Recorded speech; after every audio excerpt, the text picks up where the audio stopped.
let's get into their offense. They are led by quarterback Joe Fagnano, a 6'4", 225-pound grad student.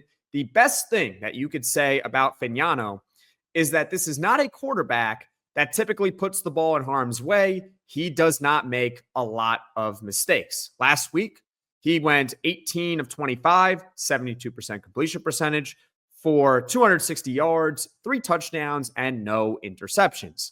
Last year for UConn, he played in 10 games, only had a 58% completion percentage, 1,600 yards, 20 touchdowns to only 4 interceptions, a 5-to-1 touchdown to interception ratio. That is elite, actually. That is very, very elite. 20-4 right there. Against Syracuse last year, same type of deal. 27 of 48, only 56% completion percentage, which is not very good. 228 yards, not bad. 2 touchdowns, okay. And no turnovers. Sounds like Joe Fagnano. He is not someone that makes a lot of mistakes. He is not someone who is going to put the ball in harm's way a lot of the time.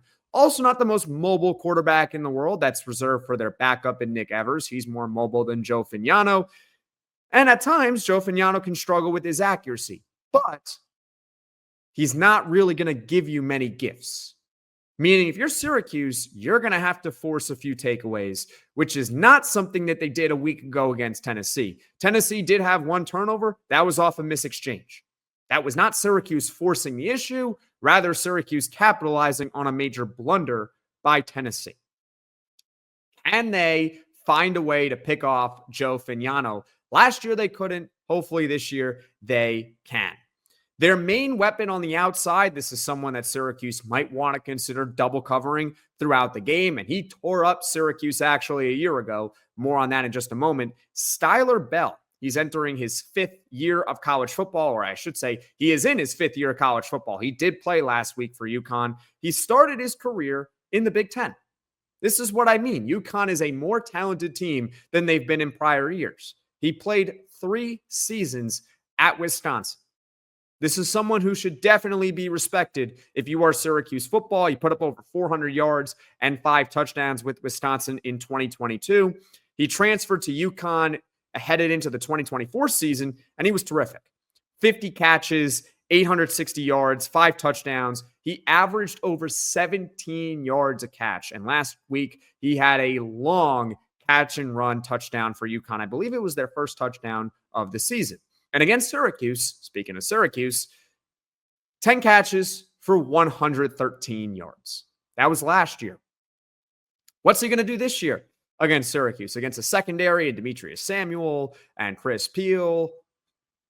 Chris Peel actually played quite well against Tennessee. Maybe you match up Chris Peel against a guy like Skyler Bell, but he is more than capable of going up against power conference corners.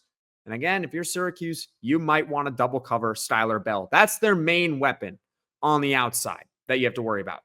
Their running game, for the most part, is the same as it was in 2024. Darrell Robinson, he did transfer to Auburn, but Cam Edwards and Mel Brown, they are still there. And they, on paper, carved up Syracuse last year. We'll get to that in just a moment. But the duo of Edwards and Brown last week combined for 198 yards on only 15 carries. They use more than just 2 running backs, but those are the main 2 guys for UConn. Over 13 yards a carry. Now, I don't think they're going to run for 13 yards a carry against Syracuse, but Syracuse had a hard time stopping Tennessee's ground game. And UConn, I would not say, is a pushover on the ground either with the duo of Edwards and Brown. Last year against Syracuse, this duo combined for 128 yards on 13 carries, which is 9.8 yards per carry. Sounds like Syracuse's run defense against UConn got carved up, but in reality, what happened was Syracuse gave up 2 long runs in that game, and I understand that that's part of running the football. It's sometimes you're not going to do much, but all of a sudden you break that big one. You can't necessarily just erase the big plays that happen, but it should be acknowledged that in that game, there was a 71-yard touchdown and a 35-yard run by Brown in that one. Tackling is going to be critical for Syracuse, and we'll get to a play in just a moment, the 71-yard touchdown run. And UConn's going to be aggressive as well on offense because last year, speaking of that 71-yard touchdown run by Edwards, it was a 4th and 1 at their own 29-yard line in the first quarter. And they were only down 7-0 in that one. So UConn, you can expect them to be quite aggressive against a team like Syracuse, where if it's 4th and reasonable in their own territory, they might not punt the football away. They might go for it. 4th and 1, 4th and 2, I would not be surprised if they decided to lean on that ground game and go for it early against Syracuse football. And on that play, Edwards had the first down, but it was really only going to be a 2 to 3 yard run. But of course, Syracuse football could not wrap up and make the tackle. He spun free. It became a 71-yard touchdown against Syracuse. Again, it's not just about the missed tackles if you are this Syracuse defense. It's the impact of the missed tackles. Last week against Tennessee, the 47-yard run by Deshaun Bishop at the end of the first half. It's not just about Tank Wilson missing a tackle 4 yards behind the line of scrimmage or Devin Grant diving at his feet at the line of scrimmage. It's the fact that then Deshaun Bishop takes it 47 yards. That's unacceptable. And what happened against Edwards last year on the 71-yard touchdown run was also unacceptable. I can live with a missed tackle with a 2-yard run becomes a 4-yard run.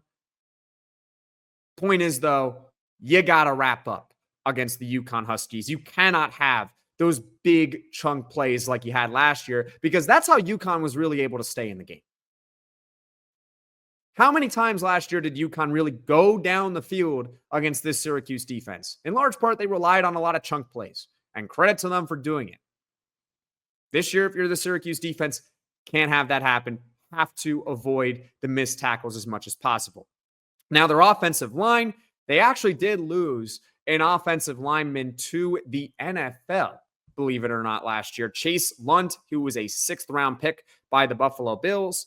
As far as I can tell, UConn has one starting offensive lineman from last year's game against Syracuse. Could be wrong on that, but that's what my eyes told me, so feel free to correct me in the comments section below. But it's actually a pretty good player that's returning from last year to this year for UConn. That is their center, Wes Ho. He's one of the better centers in all of college football. He was named to the 2025 preseason Remington Award watch list, which is given annually to the nation's top centers. So someone who you definitely have to keep an eye on UConn's offensive line.